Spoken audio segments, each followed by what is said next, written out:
Salam, salam sejahtera bagi Sobat Samitri dimanapun Anda berada. Kembali kita bertemu melalui program audio ilahi dalam channel Samitri Official ini. Senang kembali dapat menyapa Anda untuk berbagi kebenaran firman Tuhan. Sebab saya percaya sampai kapanpun firman Tuhan berkuasa melawat memberkati kita sesuai dengan kebutuhan kita, tentunya berdasarkan kasih karunia Tuhan. Kita akan merenungkan firman Tuhan, namun sebelumnya mari kita berdoa. Bapa di sorga, kami mengucap syukur buat keberadaan kami, dan kami sangat menyadari kehidupan kami adalah anugerah Tuhan dan akan terus dapat berlangsung apabila Tuhan menyatakan belas kasihan Tuhan, penyertaan Tuhan kepada kami. Itu sebabnya kami rindu terus bersekutu dengan Tuhan, baik lewat firman Tuhan. Pada kesempatan ini kami akan merenungkan, mendengarkan firman-Mu. Mari Tuhan lawat, Tuhan berkati kami, baik yang mendengar, baik yang menyampaikan. Dalam nama Tuhan Yesus, kami berdoa, haleluya, amin. Sobat Samitra yang dikasih oleh Tuhan, perenungan kita pada kesempatan ini terambil dari 1 Tesalonika pasal yang kelima ayat yang ke-17. Tetaplah berdoa. Topik perenungan kita pada kesempatan ini adalah sesuai dengan apa yang terdapat dalam ayat yang ke-17, yakni tetaplah berdoa. Dalam teks ini, saudaraku yang dikasihi oleh Tuhan, ini merupakan salah satu bagian daripada nasihat Rasul Paulus kepada jemaat, kepada orang percaya yang ada di Tesalonika. Kalau kita melihat dari ayat yang pertama, maka saudaraku yang dikasihi oleh Tuhan, Paulus menyinggung tentang kedatangan Tuhan. Dikatakan ayatnya yang kedua, bahwa hari Tuhan datang seperti pencuri pada malam hari.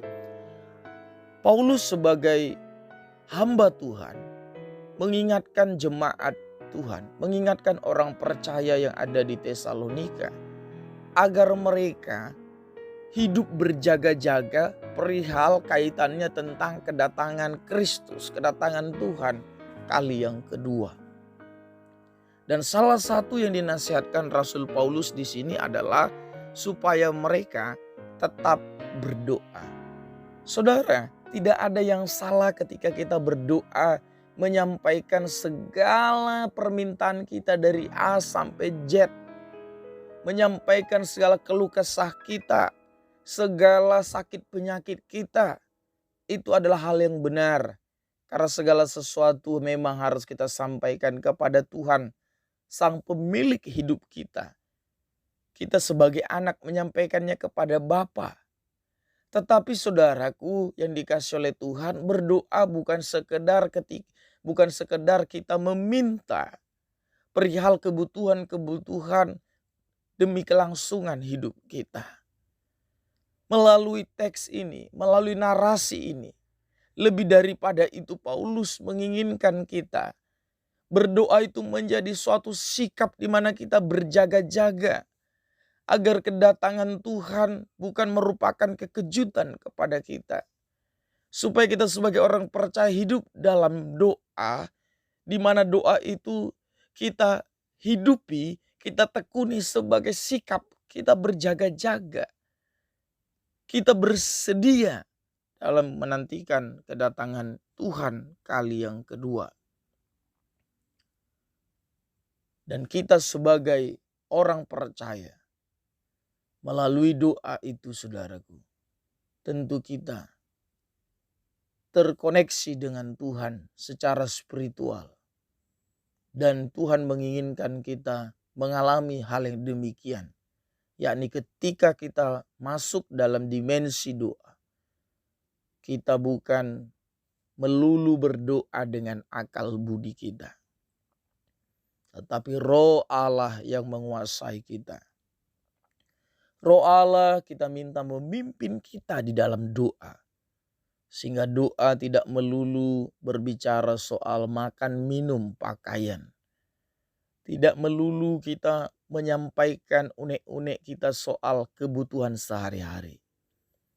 tetapi berdoa menjadi suatu sikap, menjadi suatu momen di mana kita dapat menyampaikan apa yang merupakan kehendak Tuhan. Dan juga kita dapat mendengar suara Tuhan melalui doa. Karena roh Tuhan bekerja di hati kita. Bekerja dalam kehidupan kita orang percaya. Mengapa kita perlu bertekun berdoa seperti yang diminta dalam bagian ini? Tetaplah berdoa. Karena saudaraku, hari-hari yang kita lalui adalah hari-hari yang jahat. Kita tinggal di dunia. Dunia ini tempatnya persoalan. Dunia ini tempatnya kekecewaan. Dunia ini tempatnya saudaraku sakit penyakit. Dunia ini tempatnya dosa. Apa yang saya sebut tadi, semua itu tidak ada di sorga.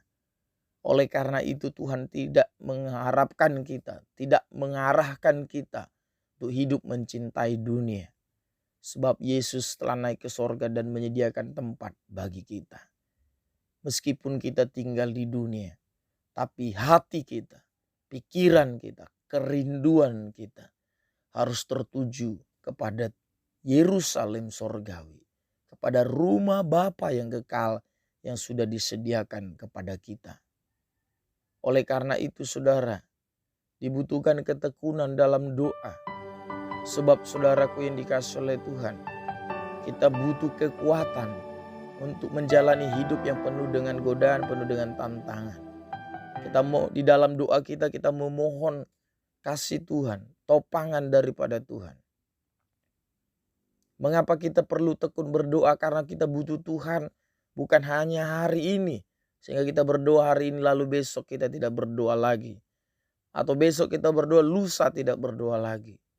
Tetaplah berdoa karena tetap dalam segala situasi, dalam segala kondisi kita memerlukan Tuhan. Dalam segala perkara kita memerlukan Tuhan. Injil Yohanes pasal 15 berkata, sebab di luar Tuhan kita tidak dapat berbuat apa-apa. Doa merupakan sikap kita berjaga-jaga akan kedatangan Tuhan kali yang kedua. Doa juga saudaraku menunjukkan kebergantungan kita kepada Allah yang berkuasa atas segala sesuatu. Doa menunjukkan sikap kerendahan hati seseorang. Sebab di dalam doa dia mengadu, dia menyerahkan hidup kepada Tuhan. Dia sadar sepenuh di luar Tuhan dia tidak dapat berbuat apa-apa.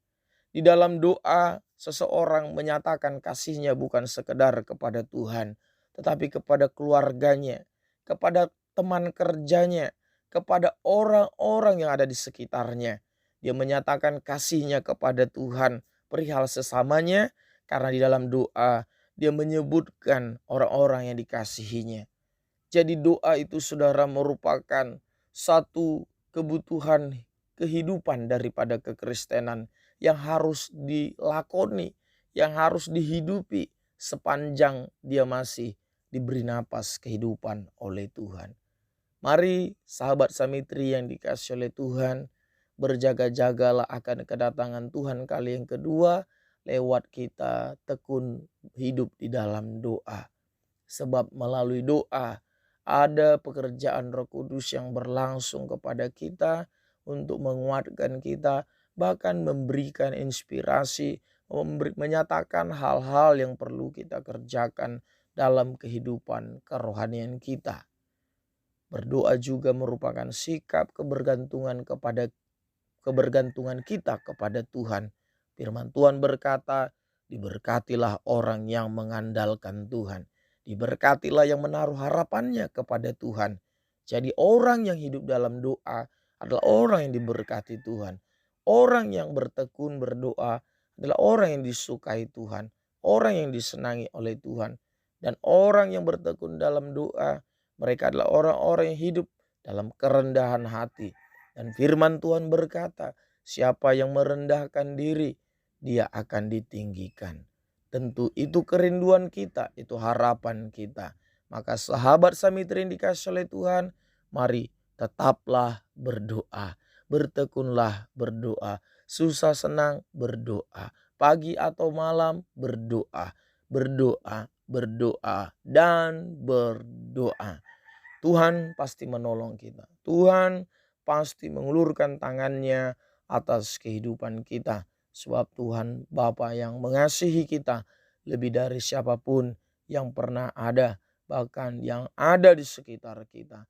Terpujilah nama Tuhan. Demikian renungan kita kali ini. Salam sejahtera bagi sahabat Samitri yang dikasihi oleh Tuhan. Kiranya Tuhan tetap memberkati menyertai kita semua. Terpujilah nama Tuhan. Mari kita berdoa. Bapa di sorga, kami mengucap syukur buat apa yang dapat kami renungkan daripada firman-Mu pada kesempatan ini. Roh Kudus, tolong kami untuk bertekun di dalam doa, di dalam kehidupan kami setiap waktu. Bagi Tuhanlah pujian, hormat, kemuliaan. Kami bersyukur, kami terima, kami percayakan firman-Mu yang sudah kami dengar. Dalam nama Yesus kami berdoa, haleluya, amin.